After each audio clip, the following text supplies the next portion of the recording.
भाजपा और शिवसेना के बीच हिंदुत्व को लेकर जंग जारी है।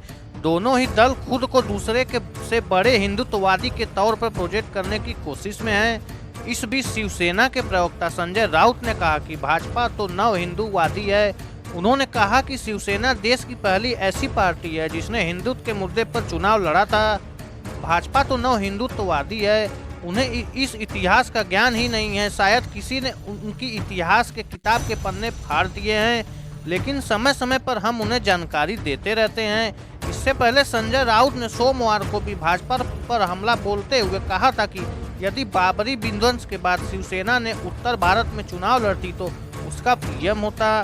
संजय राउत ने कहा था कि बाबरी ढांचे के विध्वंस के बाद शिवसेना की देश भर में लहर थी।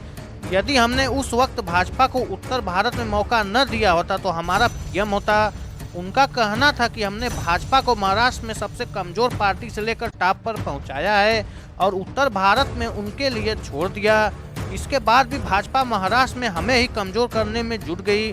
बता दें कि रविवार को शिवसेना के प्रमुख बाला साहब ठाकरे की जयंती थी। इस मौके पर महाराष्ट्र के सीएम उद्धव ठाकरे ने भाजपा पर वार करते हुए कहा था कि हमारी गलती थी कि हमने 25 सालों तक उसके साथ गठबंधन भी किया। किया था उस वक्त शिवसेना की हैसियत क्या थी। मैं व्यक्तिगत तौर पर प्रमोद महाजन को टिप्पणी नहीं किया। प्रमोद महाजन उससे बीजेपी के नेता थे। बाला साहब मुझसे बहुत प्यार करते थे, हम सब उनसे जुड़े हुए थे प्रमोद महाजन जी से।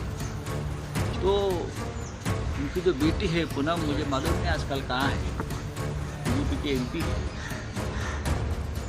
लेकिन आपने देखा होगा कि भारतीय जनता पार्टी में प्रमोद महाजन जी का परिवार हो, मुंडे जी का परिवार हो, मनोहर पर्रिकर का परिवार हो, सबको अंधेरे में ढकल दिया है। तो मैं भी पूनम से पूछना चाहता हूँ कि बीजेपी में आप कहाँ हैं।